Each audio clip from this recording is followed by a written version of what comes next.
tichafara basa rapera, tounganidzwa kumusha, apo toudza misumbu kuJerusarema itsva.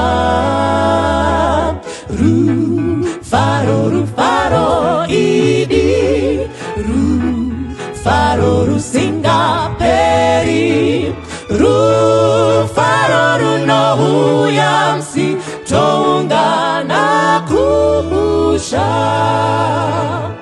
toimba nziyo dzakanaka nemoyo yedu yotenda, Kristu mamboto mukudza kuJerusarema itsva. Rufaro, rufaro idi, rufaro rusingaperi, rufaro runouya musi toungana kumusha,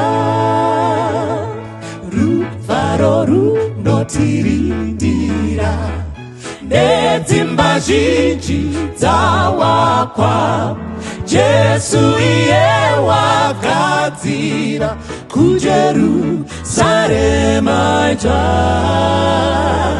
Rufaro, rufaro idi, rufaro rusingaperi, rufaro runouya musi toungana kumusha, rufaro, rufaro idi, rufaro rusingaperi, rufaro runouya musi toungana kumusha.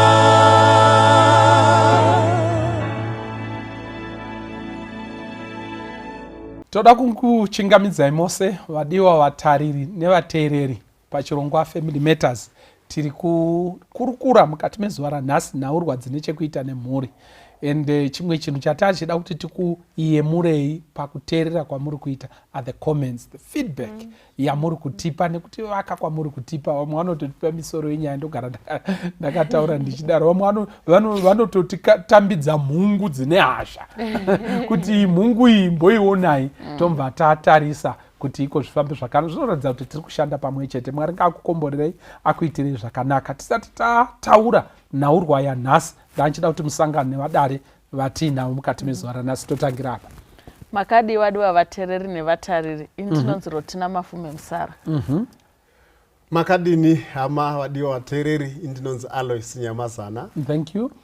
Makadiko vadiwa vateereri nevatariri, ini ndini wenyu Advocate Nyari Maposa. Tinotenda. Kwaziso kwamuri hama nehanzvadzi, ini ndinonzi Watson Mbiriri, ndiri mufundisi. Tinoda kutenda chose. Zita rangu ndoitwa Pastor Francis Mbira, musvokosi pachirongwa Family Matters. Toda kutenda mukati mezuva ranhasi tine nhaurwa yatoda kuona kuti tikasaitaura zvinhu hazvifambi zvakanaka. Gono mwana wevanhu achiuya mumusha Muroora, handiti muri kuona, akasagamuchirwa kana kuti akasaratidzwa kuti wagamuchirwa, akaramba achifungidziswa kuti uri mutorwa una ropa repano, ndiri kuona kuti sekutaura kwamakaita imimi, it always ends in tears. For everyone. Handiti muri kuona. Saka mukati mezuva ranhasi vadiwa vateereri, tinoda kutaura kuti iko musoro wenyaya une chekuita nekugamuchira Muroora mukati memusha. Ndo zvatinoda kutaura nezvazvo mukati mezuva ranhasi. Now, tanga tichida kuti tikure, tiri kurevei kana chitiko kugamuchira Muroora mukati memusha, kugamuchira murorwi mukati memusha. What exactly do we want to talk about? Yes, Advovo, ngati tangi. Thank you. Aiwa, ndinotenda signor. Kugamuchirwa kwemwana wevanhu mumusha kwakamukoshera iye, kokosherawo vari kugamuchira. Nekuti chekutanga chatofanira kunzwisisa ndechekuti uyu mwana ane vabereki vake kana kuti ari kubvawo kumusha kwavo chero asina vabereki. She was an individual with a life asati auya mumba menyu kana mumusha menyu. Saka kuuya kwaari kuita she is starting a whole fresh page. She is starting the rest of her life. And imagine if it's a false start or it's a slippery door. Ototanga nekuchedza nechekare. It sets the pace for the future. Saka I think zvandingada kuti zvandiri kutarisira neni kuti tiongorere nhasi ndekwekuti uyu musikana uyu mukadzi ari kupinda mumusha uyu imhuka rudzii. What creature is this? What are you seeing in her? What is she seeing of you? Nemhaka yei, that will determine how she will treat those put under her responsibility. Because achitopinda kuna nabamunini imi vabereki muchasvika pakuguga handiti muchasvika pakukura nepakuchembera pakuti makutoda kutochengetwawo. Ndiye anenge akabata chikwama kuri kunzi aroorwa nabhudhi vakuru ende ndiye achaziva kuti zvinhu zvinofamba sei handitika. Saka iye magamuchirirwo aaitwa mumba zvichadetermina kuti ndimapavhurire here handiti kana kuti anenge achiti minenge yangu haidoni. Zvichadetermina kuchena moyo kwake nekushanyirwa kana kugara kuda nanabamuni nanatete vachiri kuenda kuchikoro. Muchaona kuti saka iyo inyaya yakatokoshera izvozvo because it seems to be the bedrock of future relations and relationships. Saka hayo nyaya yakakosha iyo. Thank you so much. Vanyamasana muri kuda kubhedhenura futi nyaya iyi tichida kutarisa kuti iko what exactly are we talking about? Thank you Advovo nekutsanangura kwamaita. Kana tichiti kugamuchirwa kumuroora mumusha tiri kumboti kudini? Kugamuchirwa kumuroora mumusha kwakakosha because panosangana vaviri umwe ari kubva kwaari kubva umwe achibva kwaari kubva saka wasanganiswa nemarriage and in our culture mudzimai ndiye ari kusiya kumba kwake achienda kunopinda mune umwe musha. Saka kana munhu akasagamuchirwa pakadaro anoita mastress akawandisa. Munoziva achifunga pavashitaura Advovo kuti even mukati menyika wanotorere madegree etourism and hospitality. Kuti munhu kana ari kushanya ari kuuya kumba kusiri kwake ari kuenda nzvimbo isiri yake tomuita sei unopinda muhotera for about 3 days but munhu ari kutrainwa 4 years ngokugamuchira for 3 days. Saka chiimagina munhu ari kutokonogara upenyu hwese otadza kuwana hospitality iyoyo inenge iri trauma. Wazhinji vedu panapo kana wakambopinda mumahotera isu vedu pamwe tinopinda mutudiki kuti but ukapinda mumahotera pane pamwe ponotonzwa munhu achiti hotera yakati handidzokere futi because hospitality yavo iri kuwa. Saka nyaya yekugashira muroora sinyoro yakakosha because inocreata environment yekuti muroora uyu environment yamamucreatera yakaita sei because ane stress mbiri. Yekutanga ndeyekusiya amai vake. I've often seen even pamuchato pamwe pacho mudzimai achitochema ukamubvunza kuti uri kuchemei anoti ndandine mufaro but futi ndine kastress kekuti ndakusiya vabereki kwandiri kuenda kuchanoita sei but mukasvika mukamugamuchira zvakanaka munoziva anonyasa kuona kuti no this decision that I made is the right decision. Maita henyu sinyoro regai ndiwedzera apa ndafarira yemahotera indakambosha ndiri kuita kutitumira isusu tinoshanda kumahotera ukanditika. Saka pane yatinoti arrival experience kana achitaura zvemarketing toti what arrival experience is someone going to get achisvika pahotera. What is the wow effect? Kana ndiri mukomiti yemarketing and sales ndiri kuti kuhotera iyi ndazviona ko iyi what's your wow effect iri kuita kuti munhu achingosvika anoti ndiri kudzoka handiti uko ndiri kudzoka asi uko handidini handitsiki koshe. Tinozviona patinoenda mumahotera umu pane imwe yekuti ukangono pareception uri kubhadhara mari mabhegi ako achigamuchirwa unowedzera mazuva. I believe in that wow effect. Yes. Thank you so much. Maita henyu igono imbotibatsirai chinonzi kugamuchira muroora chimbori chinyiko. What is that? Tongoti patsika remberi ndopo tsika reshure. Saka tiri kuti isusu pane munhu ari kusvika pahotera, tomboshandisa muenzaniso wehotera, asi ari kuramba akangotsiga mabhegi ake ari pareception achibhadhara kuti room yangu iroom 17 or whatever. Akatsiga, hapana mapota wari kumubatsira. Because uchingosvika paya kungodai ukangosikiza kunga wakuda kupinda paya, unotoona vatouya vemabhachi anenge yeka eshwaya emapeta, unotoona vauya kuti munenge masikiza kupinda pano, tipei mabhegi eyo tikubatirei. Saka nemamwe mazwi tiri kuti kusvika kwemurooraka mumusha, dambudziko rinogona kuitika nderekuti kune varoora vari kuramba vakatsiga mabhegi vachiramba vachiudza zvamunenge matoisa pasi, imi muri hamusi wepanoka, tsigai bhegi rani renyu, hamusi wepanapa. Saka kunoona hamuzivi musi wamunobuda, wari paonio max mazuva ese. Saka tiri kuti isusu munoona sinyoro, ukapinda mutaundi umu, dzinguva ndotombovhunduka ndichiona munhu ane motikari ine airplate, huku chinono ritodzidzira driving. Zvinotoita sokuti zvakatopera zvedriving, vanhu vose vaakudrive. Saka tiri kutaura nyaya iyi sinyoro pakuti kune mumwe munhu ari kutoita muroora wake wekutanga next week. Haasati ambozi, munoziva zvinhu zvakasiyana. Ukaona mota ichidhiraivhwa nekuzonzi iwewe chigara apa, zvinhu zvakasiyana. Ndokusaka tiine nyaya yakadai kuti saka zvinofanirwa kuti zviitwe sei uyu ari kutarisira kugamuchira muroora next week. It's a first experience, you know, yekuva in that kind of space. Saka inguva inokosha, it's a time iri delicate and inofanirwa kubatwa zvakanaka nguva iyoyo kuti ive ne-that wow effect yataurwa, munhu achiziva kuti aiwa ndasvika. Munoziva gono, chimwe chiri kuuya mukati mepfungwa dzangu ndechekuti iko ndiri kutarisa nyaya iyi from a man's perspective, point of view, kuti iko nyaya iyi inogona kutiitira kunge pasina nyaya.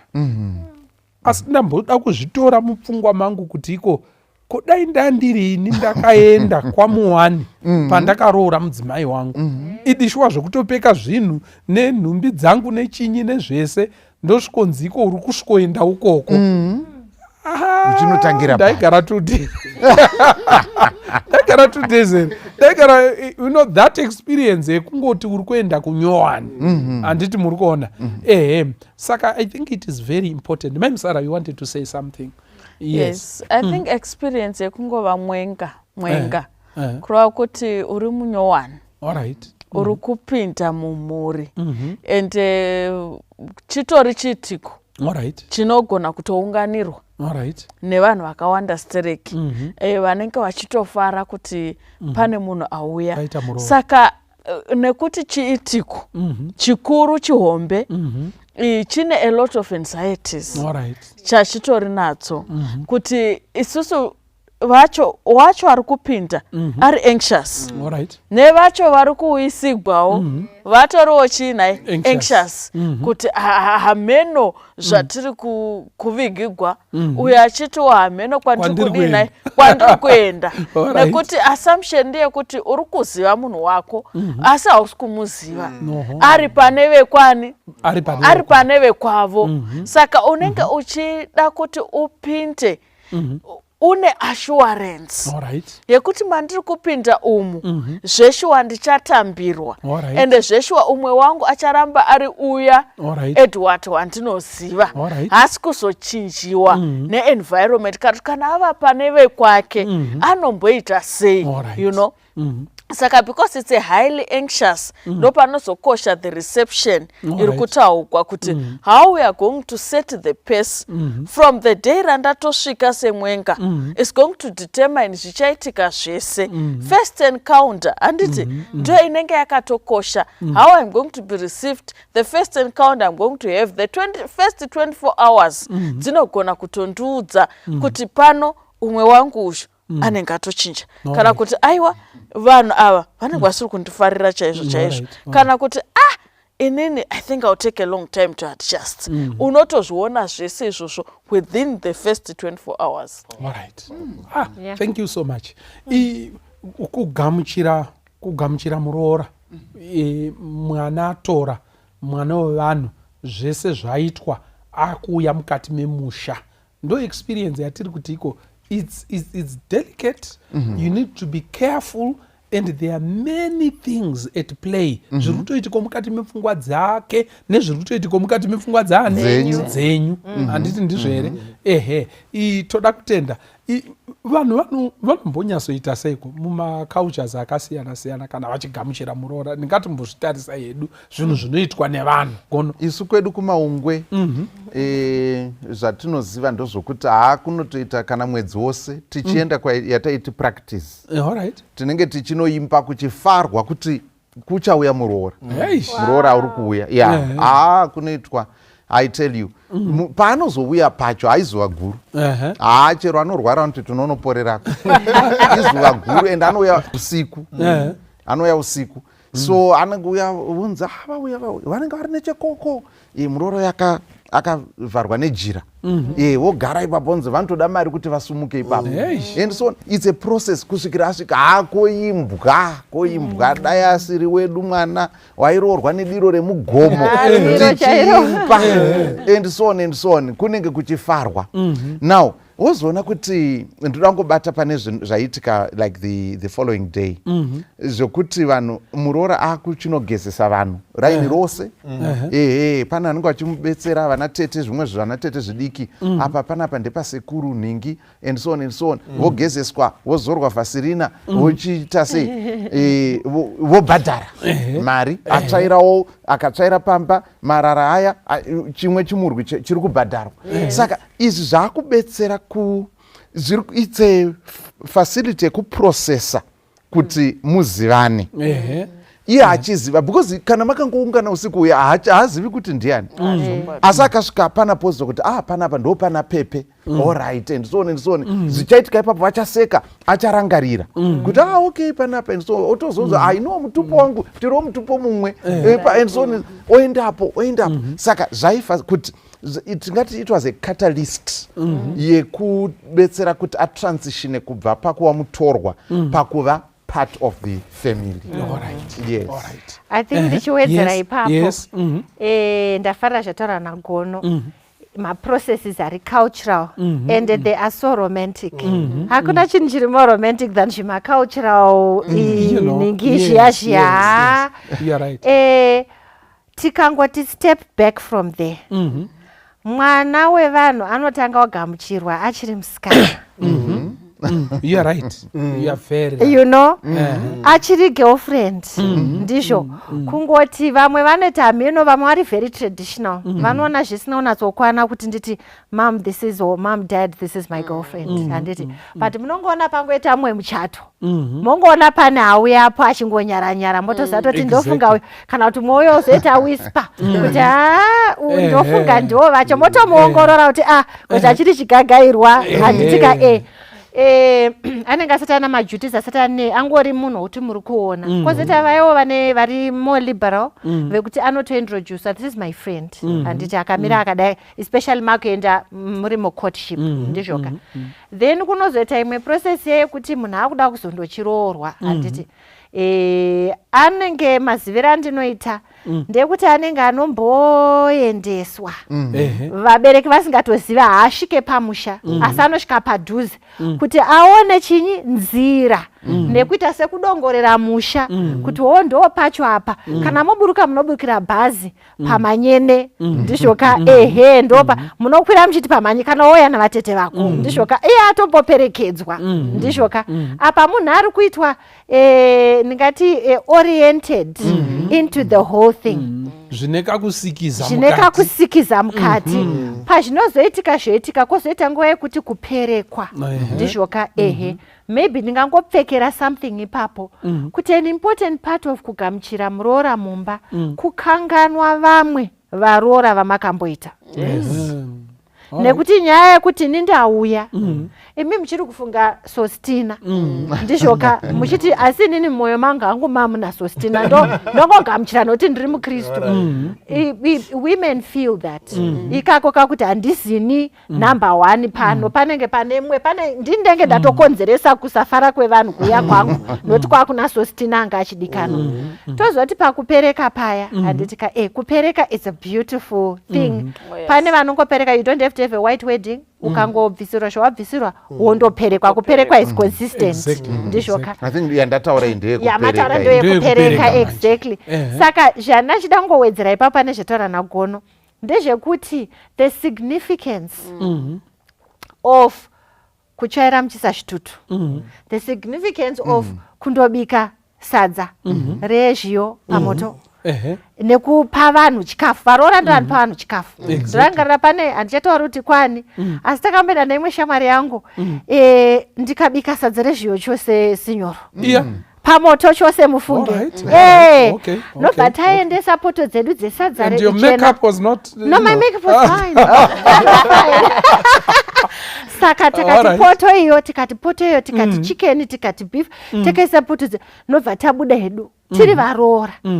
Patakazodzoka kutora poto nobva tapiwa chinyi vaombera chikatada kuziva kuti abika pavaroora vedava abika sadza rezhiyo ndiani nekuti kana asiri wepano ari kusara newepano. Hati munoona kakunakidza kachona kekuti tafarira izvi, but the significance is you are now the mother here.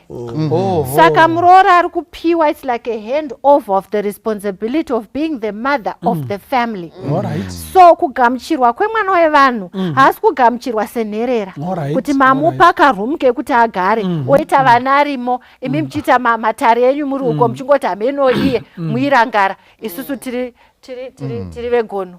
Handitika muri kutomupa position yamai zvokuti ndakatoona vazhinji vachitoti vanototanga kutoti amai, vamwene ndovanenge vachitoti amai mamuka seiko, you know, kutaridza kuti we have given you your queenly position. Ende mukasvika ipapo it will flow down from there. Unotonzwa vamwe vachiti ini zvekuti muchanditi maimbiriri ndakurura maimbiriri ava ini ndava gogo. You know, something like that. Nomonzwa vamwe vachidaro. So it's quite an experience.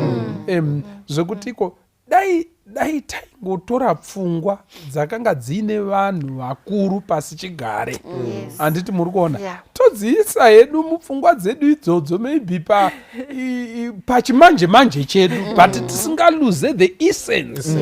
You know, we were not going to be lost zvakanyanyisa. Saka zviri kuratidza culture yedu makoshesero ainoita Muroora nekuti asununguke agare zvakanaka mukati memusha. Thank you for that point. But ndachida kuti ndizive kuti how significant is it to a Muroora to really feel kuti wow, I'm here.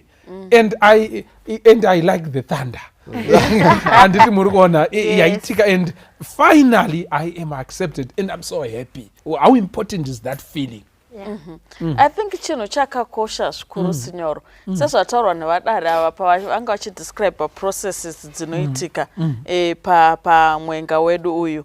Chimwe chaitoonekwawo madifferent characters evanhu ipapo, because waigona kusvika pane chimwe chisekuru chototanga kukuwanzira kana kuti zvikomana zviya zvidiki chimwe chechiramba kugezeswa because vadiki waigona kunzi unogezesa muviri upi wese. Matoona character yaMuroora, kamwe kaMuroora kabva katodzingirira kachidzingirira kuti ani makutoona kuti murume wangu iye ndiyotogeza manje todzingirira kabamunini kana kuti kamuzukuru. Makutoona character yake kuti inga munhu anodini anotongozvifarirawo zvake, you know, masiziva chima kutomudana matosununguka naye kureva kuti atova part of the family. Mukaona wari munhu akangonyarara aiwa ndizvozvo makutomuonera ipapo nekuti there's a lot of joking, there's a lot of playing and so forth. Saka zvinenge zvakakosha kuti that vibe inenge yamboiswa ichiva iyo inoramba iri tone of the what of the marriage, because unoona kuti pane zvinozokurumidza kuchinja kana kushaduguka. Let's say ndapinda mumusha muya seMuroora makuseni pada ndamukawo ndati regai nditsvaire, handiti ndatsvaira neexcitement. Ndoona kana vatete kana Muroora vakutevera vachitsvaira pai pamusoro paya ndakutoona kuti masettings atodii pano atochinja kana kuti zvanda ndichifunga kuti ndichangotora poto ndobika iyi nyama iri mufiriji ndatora poto iya ndozowa munhu ari kushedzera ari mukicheni atora nyama yanga iri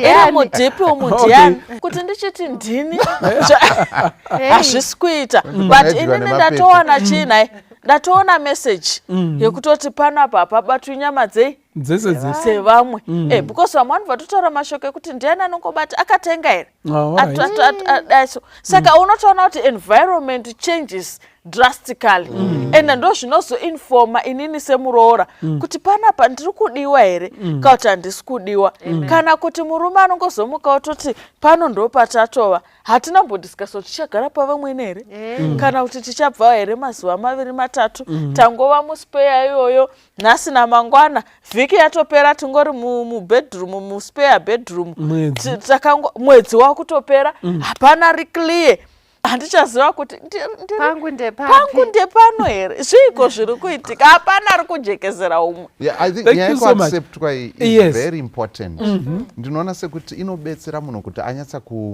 kana munhu aacceptwa anyatsonzwa kuti aiwa ndiri panzvimbo inochimubatsira kuti ave iye and then onyatsa kuita tap into potential inokwanisa kubenefita the family abva but kana munhu akaona kuti handisi kugamuchirwa I think anenge ari musurvival mode yekuti ari kuda kuplaya safe yekungoona kuti what mistakes should I avoid and things like that ndofunga ndingangope muenzaniso wekuti munoona kuti semuenza vanhu vatema havana kugamuchirwa neamerican society zvakadaro saka vanhu kuti you spend generations and generations trying to be accepted you know hamuchafocus pakuti uwe engineer that you are supposed to be you are trying to say ndiri munhu wosewe all your life you are trying to say kuti please saka watobviswa kucontribution yangu uchapa to the society waakudefenda nyaya yekuti ndiri munhu ndo zvinogona kuitika kumunhu wekuti haana kugamuchirwa kana haasi kunzwa kuti agamuchirwa there's a pastor vakambouya mutauri mukuru zvikuru akabva kuamerica black American I think it was in the 90s vakazadza stadium and his mantra was I am somebody saka you know the people here vanga vari muno isusu tatatoone more than 10 years tine independence we knew we were somebody muri kupabata kai papapa it was not a slogan that we wanted tori paisapo panguva iyoyo kana kutonzwa kuti how are we empowered in terms of kuti affirmative action chichii mazuva iwawo but he came achiti I am somebody which caused people to say why was he using that mantra apa kubatanidza zviri kutaura nagono kuti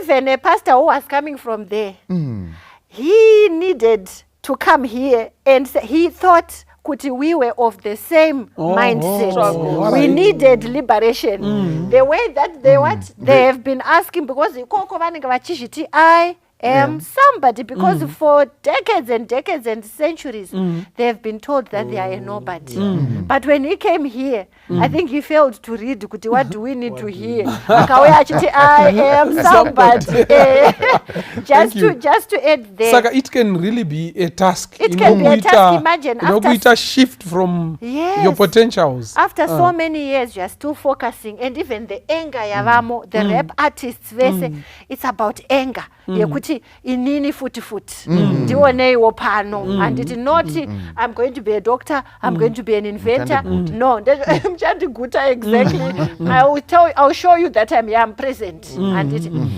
kozoita nyaya yeland ndizvoka land was very significant kana mudzimai auya mumusha aroorwa zviya maibva matarirwa munda wenyu atozva titi atine matribal trust lands edu kayaya from land tenya iyoyo you were allowed kuti pamahectares ako awakapiwa negovernment even during colonialism ndo paizo macommunal areas waitarirwa kunzi uku ndo kwenyu ndo kwamuchazovaka chinyika chinombopinda mukichenu you know vanototi amwene it's so funny anenge ari Muroora sanga vachiti vamwene munopinda umu handitika that respect yekuti mai mototarirwa you are now, because the land is a continual existence. Saka uku kune kwa mwene uko kuna kwa Budi John istapiwa opedu and even tiri mumusha tapiwa opedu and so that land being together with the one yanga iripo na buildings you have become literally and physically part of the family. Saka ndo shamea mchipotara kuti aiwa vanhu ngavambondotsvaga kwavo vega vaitotara kutoti ndo pamuchazoisawo kitchen yenyu nepamuchazovaka hozi nemanhanga nenhanga nemagota anozi magota nemagota achona nanga right. saka tiri kuda kutarisa tiri kuvaka pakuti tingatambe nazvo hedu but chinhu chekuacceptwa wapinda mumusha uchibva kwenyu uchiuya kwevamwe kuacceptwa kuti unzwe kuti iko ndo pandave zvakare ndagamuchirwa.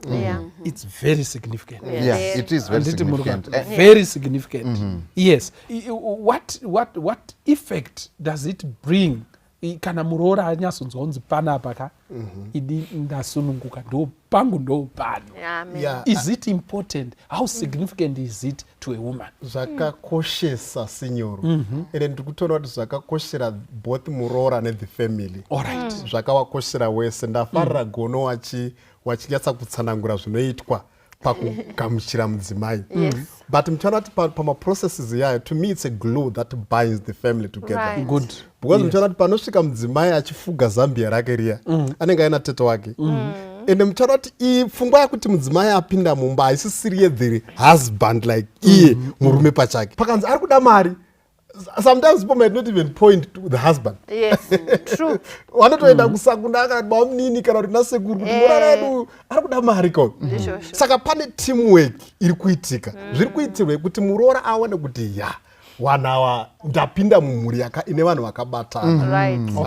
So zvinoitika ndezvekuti kana Muroora apinda mumba panenge paina mushandira pamwe chete pakugamuchira Muroora. Saka iye that set the tone yekuona kuti mumusha umu makamira sei, vakabatana here vanhu ava kana kuti nangopindawo musha uri fragmented. But that also set the tone yekuti iye paari kugara mukati mefamily anenge kana paine zvinoda kuitwa anofeel as part of the family. Andi muri kuona? Saka zvinoseta the tone yekuti kana akugara mukati memhuri maybe atoona kuti no ndikaona mwana kana semukommunity munin'ina wangu ndikaona mwana wemunin'ina uyu mwana ndikaona sekuru ndisekuru chaiwo sei zvadaro because akaona magamushirirwa akaitwa pamusha. But kana tangoita zinyeke zvekungoti no tingoita zvinhu zvedu kana akaona mwana wemunin'ina wangu anenge achingoti is one of those people and I don't think kuti kana pakaita kuti panoda like in Africa I always tell people we thrive on extended families. In Africa we don't live as nuclear. Saka kana Muroora atopinda mumusha everyone within the family should accept and that inozoshanda manje safety net kuti maybe mune nhera dzada kuchengetwa mumusha Muroora anoziva kuti vanhu vedu mune zvinoda kuitwa macontributions mumusha ndezvedu. Saka zvakakosha kuti Muroora agamuchirwe. Thank you so much. Maita henyu pandafarira pamasheya nyati pamwe chete naAdvovo namai Musara ndipe kuti iko that issue yekuti iko it's so significant kumwana uyu ari kuuya abva kumba kwavo. Anditi muri kuona zvinhu zvinenge ndoramba nchidzokorora kuti iko zvinhu zvinenge zvino very simple kuvanhu vechirume because ivo vanenge vari kumba kwavo. But the struggle iri kuitika mune uyu abva kumba kwavo saka ndamboti paya pekutanga dai kuroorwa uchiti iko inini ndini ndaibva kumba ndoenda kwamowani amene kuti chii chaitika kuvarume zvinogona kunge zviri kuti ko paari kutadza kunzwisisa ndepapi and because iwe uri kumba kwani kwako, you are with your brothers, you are with your sisters, you are with your mother. Thank you so much. Yes, muchibvunza kuti what can we do? Yes, that's another very big point. Some suggestions. Mambotaura signoro kuti munhu ngaapiwe pihwa rake ega. Handiti. Tikataura as part of Kugamuchira. As part of Kugamuchira. All right, thank you. So you are receiving her and liberating her. All right. At the same ndo shasha tachitaura kuti akutopiwa vamwe anotarirwa kwavo. Chero vachigara mutown. Vanotondotarirwa kumusha.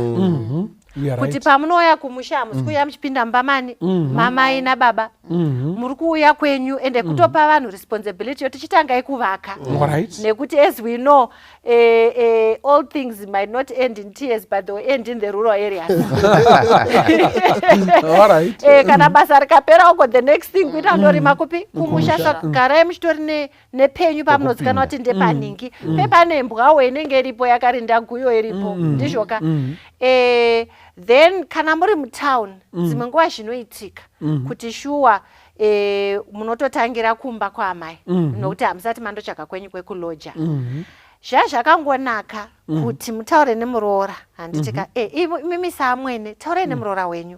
Muroora panopamba pakadai munongoziva zvinoita vananyati. Handiti ndimi matoma sisters iwe amwene nani uye atomunin'ina wako nekuti makaroorwa kumwe chete. Handiti todai kana muri mukitchen zvandakaona zvichishanda. Ini ndine kitchen yangu, ndine matofu angu andoda kubika, ndine zvinhu zvangu zvandinotoisa, handidi kuona bete. Handiti asi panouya muroora for that brief period of time. Handiti makamirira kuti muvachaire kuti chindai kwenyu mega. I think sunungura muroora apinde mukitchen. Hakuna chinhu chinonetsa sekushare kitchen vakadzi vaviri.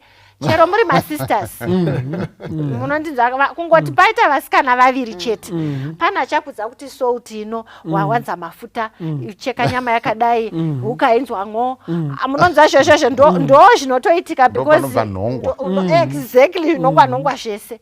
Saka ezi vamwene pakugamuchira muroora muroora kwendimika matoma ive pano kitchen iyi munondinzwawo. And maybe one other thing I can say, vanowanzokupa munhu chatingati chikonzi, tongoti chikonzi meno, but kunowanzokupiwa kamwe kamwana kadikiso kekuti usinganyari unogona kubvunza kuti karazviya ava ndiani. Handiti kozi vanhu vanowandisa pamusha nevanomboshanya vachidini. Handiti and it can be embarrassing if you forget people, especially vaitadza kuti vakafara pakuperekwa kwako. You can't remember everyone, but unenge une chimwe chimunhu chaunenge uchinzi kamunhu kako uchitumatuma kekuti unobvunza kuti ava ndovaya vakaroora zvanzi aiwa ava ndo munin'ina wacho. Iwewe zvinokupawo chimiro chakadini chakanaka. Then maybe chokupedzisira chandingataura apa, kugamuchira muroora ane nhunha dzake. Pane zvaanenge achigumbukawo nazvo nezvaitika. Open the doors for her. Ngaagamuchirwe kuchema kwake. Kana ane ma-issues aruda kutaura, mugamuchirei and make a big deal of it. Kuti imi manzwa here kuti maitanya vataura zvakati. I think nyaya iyi inyaya yakadaiwo, so even fuss over it so that she feels secure. Kuti yes, handina vabereki vangu vananya kutumbura, asi pano ndatione mamwe machinyi maparents angu. Thank you so much. I think pamataura pachirasha tikapagona denga tatopinda. Tinenge tatopinda nokuda kwokuti ndofunga ndoona sekuti nyaya dzinozokweshana dzakanyanya panozonzi muroora navamwene woita sekuti they are eternal enemies like hyenas and lions. Panenge pari communication haisi kuzova complete. Pane vari kuzosuppressa zvekuti zvaasina kufara nazvo nokuti maybe culturally anenge asina mukana wekuti anokwanisa kuita air out even respectfully. Zotonzi wakagadza maidari. Saka iwe hapana chatotarisa zvako izvi zvaunge uchida kuchema izvi. ikoko kutochema kwawakada kuita ndo rutonzi wakatoiparamura ndo yakutozogarirwa manje iyoyo yekuti wakagadza mai yawakauya nayo haisisina basa. Isu yatina ndeyekuti saka ipapo panoita kuti munhu achigare nezvigumbu mukati memwoyo wake zvichiramba zvichiwedzera pfungwa yamataura yekuti isu tikangotora somwana sevenyu munotoziva kuti vepenyu ipapapo vanewo maimperfections avo, vane maweaknesses avo, vanewo macomplaints avo. Tikangozvitora takadaro kuti mwana aware she's not perfect, iyewo achizivawo kuti vanhu ava vakatosiyanawo sekwandakabvawo havasiwo perfect. Tikagamuchirana nematorero iwayo zvinokwanisa kuendeka. Iyi nyaya yekuti vanhu vabva mamboitaura mai Musara yekuti vanhu mapinda hamuchazivi kuti munogara pano 1 week here 1 month here hazvina kunaka izvozvo, hazvina utano hwakanaka. Izvo zvokuti Muroora maybe achiri kuzorora, ari kuteedza maybe mitemo yehealth and temperance, achakarara akutonzwa mitsindo yegodo panzapo ameno ndikuti ndevamwene here kandi ndevamwe vatete murima imomo kuma3 varunongedza zuva iri munhu akarara pamba pani panoitwa zvinhu zvakadaro, varunongedza mudima nemutsvairo eno unonzwa matsvairo kwazvo kutsvaira nekumashanga ari kumunda zuva iri munhu akarara ende zimutsvairo revanhu vane godo riri richiti hava richinanzva ningirikiri madziro emakarara Muroora yaisi yemarara hakusi kuti chivanze chasviba. Aiwa ndosaka vari tozotsvaira mashanga ari mumunda kuti zvinoita zinoizi chete mashanga ari totsvairirwa kunzwa paberera munhu no, it's okay. Yes. Kune vanhu vanotanga kuimbirana masongs vamwene neMuroora voonzwa yakutoimbwa vanhu vangomuka vakanyarara, asi masongs ari kudini ari kuimbwa. Nhasi vatete vamuka vane yavo song, mangwana vamwene vane yavo song. Ndinyarewo hama yangu ndinyarewo iwo uri kushaya kuti saka arekaidzi vamwene vangu vanonetsa navasikana aika vakanozoridzwa nemuridzo vanhu vanoimbirana tugwiyo tusingaperi zvokuti unotoziva kuti pano ndiri kurehwa, asi chandarewerwa rachacho handisi kunyatsoziva kuti abcd here kana kuti e, asi ndiri kudinai tiri kuimbigwa pano.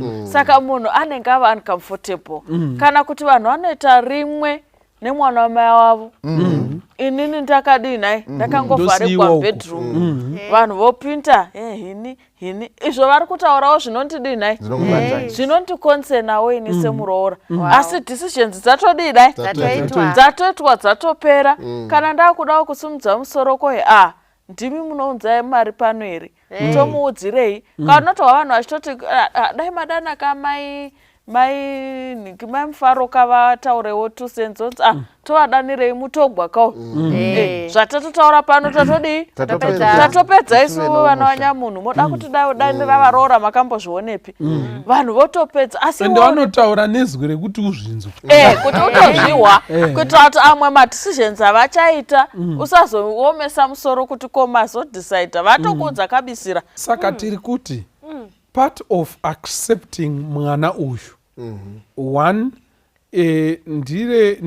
ndiye kumuempower kana achinge auya achipuhwa simba iri naamwene vari very intelligent. Munhu handichapinda asikana mami handiti muri kuona, asi mubora haina handidi wako ini yamazuva ano handide mubora iyi ndinoda uya ndobika ndega. Saka ndichava ndichikukumbira iwo handiti ndinoda une gowa derere rine gowa and all that. Saka that empowerment will help here kuti iko agamuchirike. Mati futi iko Muroora ngaagare hake apa pamusha apa achigamuchirwa achiona vepo, asi ngazvirege kuzoti iko ifoma nzere kana kuti 2 years zviya ngazviti agara vomva vaenda kwavo. Handiti muri kuona vomva vaenda kwavo ende zvinobatsira mwana wenyu chai kuti atange kuvaka. Handiti muri kuona ende Muroora ane kana ambouya kamumusha ndo mazuva acho kapachivanhu hanimuni pamwe pacho ndimakutoenda kwamuri kuenda pamwe pacho hanimuni unenge utoripo uchihanimuna. Handiti muri kuona nayo cheripo but zvimazuva zvekutanga izvozvi zvimwedzi zvekutanga ukagaroka uchizvibata uripo uchibikira vamwe zvikati ukazoendawo kwenyu wasunungukoka kuti iko chero kadhirezi kaya unokakapfekaoka nemurume wako. Handiti muri kuona saka kutomuendesa it's part of accepting.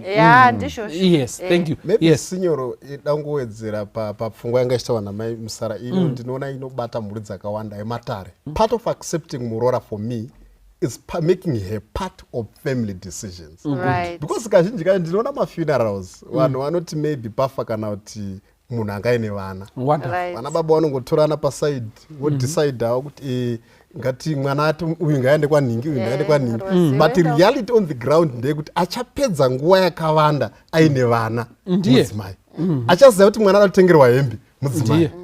Saka kana tikasamuinvolva mumadecisions aya panoita problem. Panogona two maresponse. Anogona kuigamuchira but achingosvika kumba anongomuabandon. You see? Hatombomutarisa because ane bitterness kuti zvinhu zvakaitwa this was imposed on me. Hati muri kuona. Saka zvinhu zvinogona kana ari mudzimai ari assertive anongoti no iye handisi kuzvigamuchira. Ndopamunozoona kana kuti ndini nyamazana ndaakudzoka ndaenda kumashamwa tanzi tiri kutora mwana wetigare naye kozi aiwa hazvisi kuita handisi kuda iti mukumba kotina ningi hatisi ndopaunoona murume akudzoka manje akudedza futi dare riya manje akutanga kudedza mwana mukoma uyai timbotaure mari yangu haisi kukwana ndazonyatsa kufunga panyaya tatichitaura iyaiya atingatangidzei because uko zvanodini zvaramba. Saka zvakakosha kuti madecisions amekwe tese tirichi then final signoroka imwe nyaya yakakosha pakugamuchira Muroora ngatichizive kuti communication pakati peMuroora naamwene nemurume wake inofamba sei.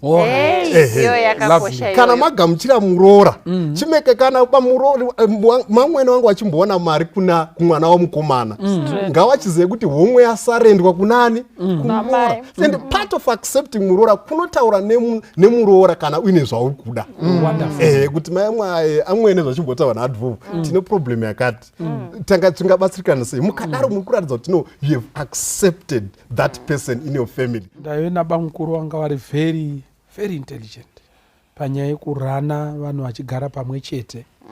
Saka nyaya dzaitaurwa kwadzataurwa ukoko and the men variko kudare kwavakagara voita direction and suggestion. Handiti muri kuona they don't cast these things into concrete. They are recommendations. These are recommendations. And they would wisely call ningirikiri munhu wese nevaroora vaya nemadzimai avo vogara pasi nevana vavo. Tiri kufunga kuti iko tidai tigodai. Handiti muri kuona kana nyaya yanzi bvu varume hapana chavachakomenda because vari kuiziva mbodiscuss. Waigona kunzwa kanotanga unzi bu pamusoro inadzisinyoro wise women tanga tichifunga kuti iko mukaidai inenge inonetsa mufunge ndimi vanana baba asi tatichikumbirawo kuti zvidai poto adjust podaro ikangopera mukati pane umwe ane zvekutaura here pakanzi zero paizotanga kamupururu kuratidza kuti decision iyi yakaita sei consensus yakanaka. Saka ende kazhinji sinyoro panenge pane kamuzukuru kanotonofanira udza vana mbuya kuti imbotaura inyaya dzakati vaya votobva nedecision dzani dzavo votozosanganisa zvatova right. Saka ndiri kufunga kuti zvimwe zviya zvekuita zvekutonga nedemo muchisvikoimpoza zvinhu pamunhu handi zvekuma 1960 zviya zvaakuda kuti zvipere handiti ndizvo here but zvinenge zvinorema pachivanhu chedu kuti muroora adhimande kuti tiriuda kutouya kudare ukoko taura ukoko mubva maziva kuti kuno uku zvisasvikobhamba handiti aiwa hazviite kuti zvidaro futi handiti muri kuona but panofanirwa kuve nenzira yekuti iko varoora madzimai mumusha vakonsautwawo vapiwa nyaya vaigamuchirawo but tingabetsere sei muroora uyuyu pari kutongwa hapo nedemo kunziko because padareka une mimwe misha panotosumuka sekuru ndo vanosumuka utaura kuti right maona Shadreki afa hapasisina Shadreki pano mukadzi wake ndeuyu watafunga kuti iko achaita sara pavana ndidheni handiti muri kuona then Peter mwana wokutanga ari kuenda naningi iri kwokutanga pane zvokutaura ende hapana munhu anoita sei anongotaura because ndo kaucha yacho iriko handiti muri kuona panganzwi kuti iko pasazonoite chimbokoma kumusha because semuroora hauna kupinda mumba mevanhu so that they review everything mumusha mavo but wangona how can you be a Christian at the same time but usingatsitsirirwe at the same time tipanganzwi ipapa ngatingobatsiranai tisati tapedza nyaya because tinoendesa vanhu pane vanhu vatori musituation iyo idishuwa pakatotaurwa decision vakanzi iko meredhia ari kuenda newe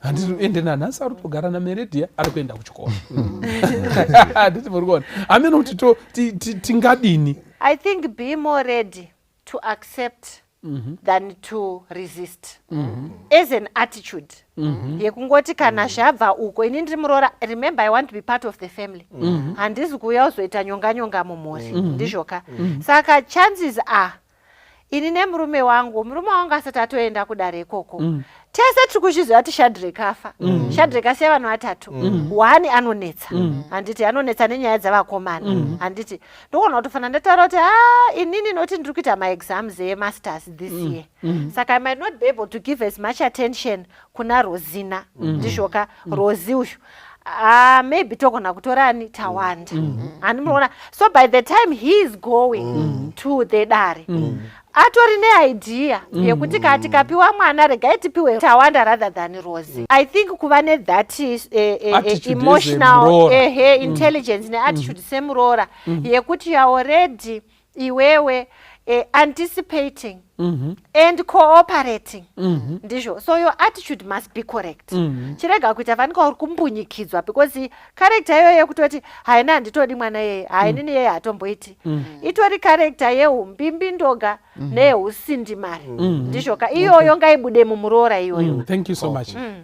Maita yenyu as part yekugamuchira muroora zvimwe zvinhu zvacho ngatirege chandanzwa ndechekuti ngatiregei kumuomesera dai zvichiita let's have a buy-in, let's be wise enough handiti ndizvo here and have a buy-in, advertise an issue tatowirwa nenhamo pano tatowirwa nedambudziko ndimutori mai ndimatoo mai vana ava vasina wokuita sei wokuchengeta so that she gladly accept that responsibility. Inini I had an experience yekuti my brother died all of a sudden the wife akasara nevana also died you know after they were both dead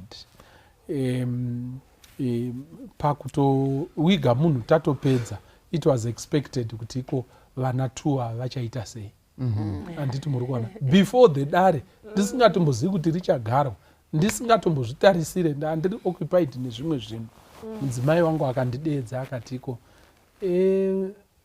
baba atanya ndiri kuona pachizoita crisis yevana inini hangu ndanga ndichida uyu there you go handiti muri kuona I'm okay tikatora chisikana handiti ndizvo here zvinoita zvakanaka I just prefer ndiringoprefer musikana wake handiti muri kuona takawanda dai kuri kuti takapiwa 1-1 taitosara vaitorwa tisati takwanirana tese but we ended up to vakutora vamwe havana kutozombotora but my wife I respect her for that until now and she is well respected by the whole clan because of that decision. It was known afterwards kutiko she had preferred kutiko mwana haatosari pano anditi because mai vacho hapasina baba vacho hapasina. She was talking nanatete kutiko nanatete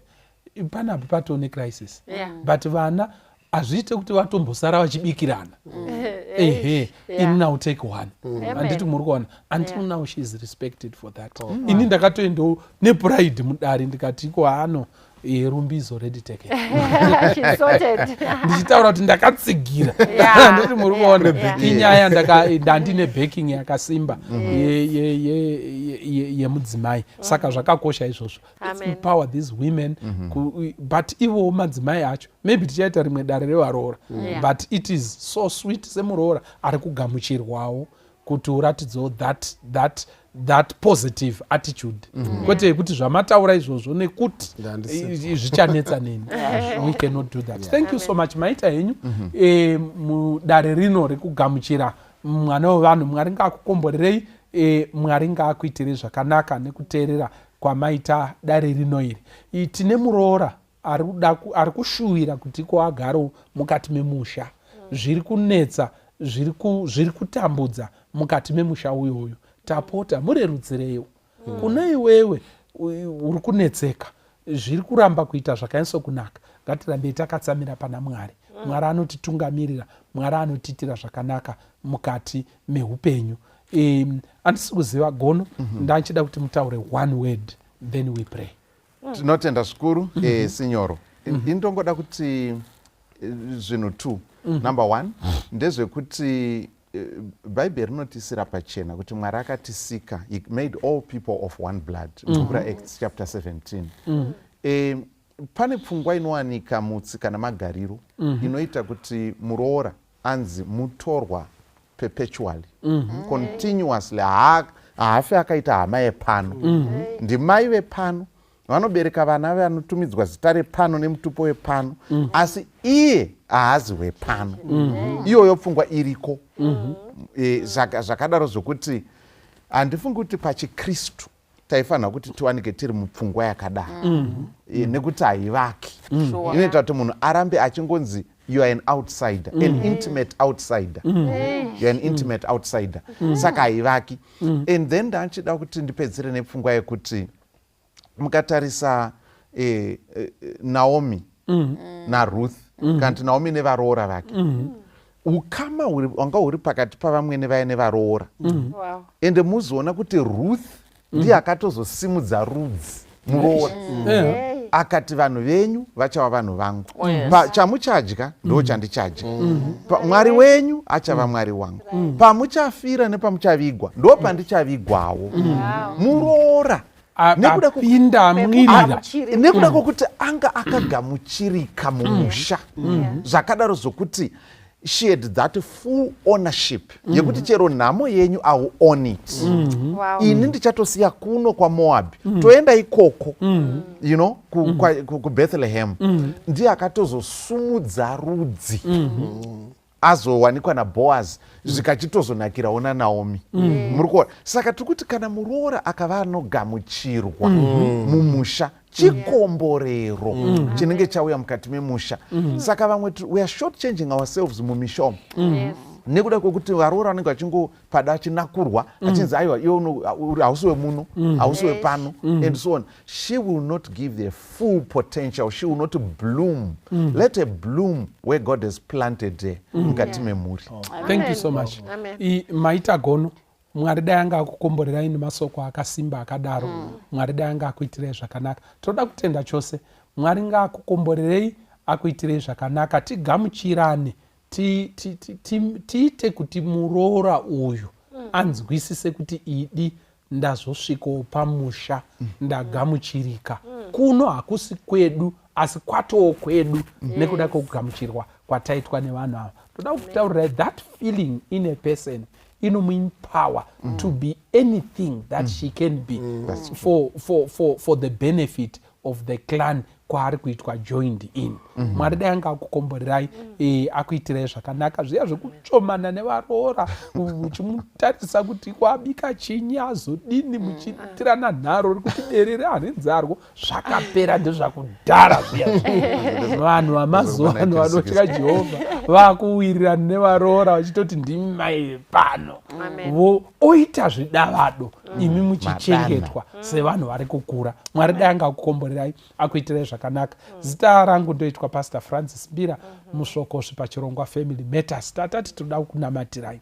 Ndachikumbira Elder Nyamazana vaite munamato Muroora. Tiri kunamatira varoora nhasi. Amene kuti mumwe ari kutenda kuti Mwari makaita henyu. I feel so accepted. Mumwe ari kuchema kuti iko idika amene kuti nhamo yangu ndeipi ichapera rini. Ameno chauri kuchema nacho pamwe wakamanikidzirwa pamwe zvinhu zvacho zviri kunetsa hausi kungogamuchirika mukati memusha. We want to pray for you mukati mezuva ranhasi. Namatai Elder Nyamazana. Ngatinamate. Baba vedu vanoera vari kumusoro kudenga, Mambo Jesu nemweya mutsvene, tinokutendai Jehovha nemukana wamunotipa wekudzidza. Tinokutendai Mwari nekupa even wadare wisdom yekudiscussa maissues atosangana on a daily basis. Nhasi tanga tichitaura nyaya yevaroora kugamuchirika mukati medzimhuri. Vedenga namuponesi wangu Jesu, tinoziva kuti pane varoora vari mumasituations akasiyana siyana. Vamwe vakabva kumisha yavo vachitarisirawo kundana rugare nekugamuchirwa, asi hazvina kufamba saizvozvo. Tanga tichikumbirisawo Jesu kuti masituations akadaro muwagadzirisewo nesimba renyu. Ndanga chikumbirisa kuti varoora ivavo vari mumasituations akadaro watarise kwamuri semudzikinuri. Varambo vachinamata vasadza risitariro. Kumbirisa kuti Jehovha muite sekuda kwenyu pakupedzisira zvese zvinonetsa zvigone kugadzirisika. Tikukutendai zvakare Mwari. Kunotorinewo vamwe zvakare wakapinda mumisha yavakagamuchirwa Mwari. Ndanga chikumbirisawo kuti varambo vachikutendai saMwari. Vasaone sekuti wisdom yavo kana kugona kwavo, asi kwanzwise kuti imi Jesu ndimakabasa basa guru. Muropafadzewo kunyange nemhuri idzo dzinogona kugamuchira varoora, imhuri dzinogona kugara zvakanaka nevaroora dziitirewo zvakanaka. Chatokumbira Mwari, panotori nomwe atoluza hope. Dzimwe nguva she has been married for so long time, but haasi kugamuchirwa mukati memhuri iyoyo.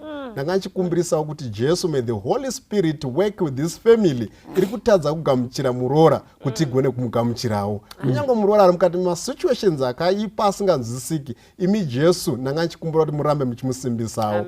Maita muponesi nekuti matinzwa naMambo Jesu tanamata. Amen. Amen. Amen.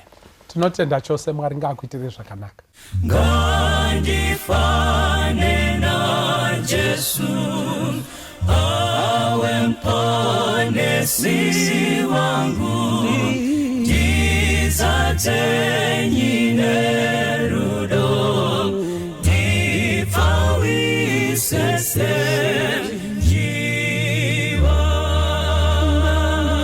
Ngandifane sa Jesu murwendo rweri pasi,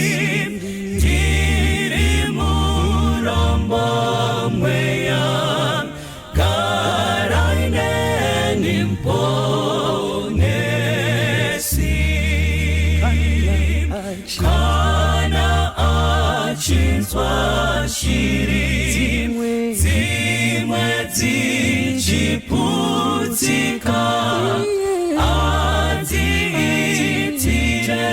mutsa ngedi anondizwawo, anonditungamira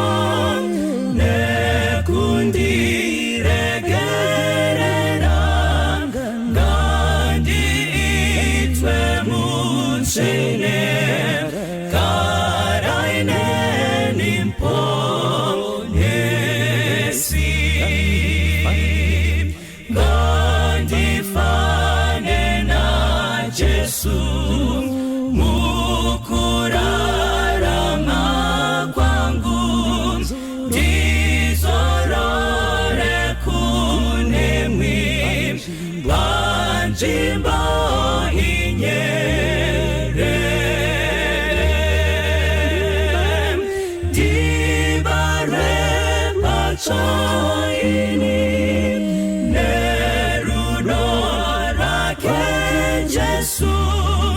na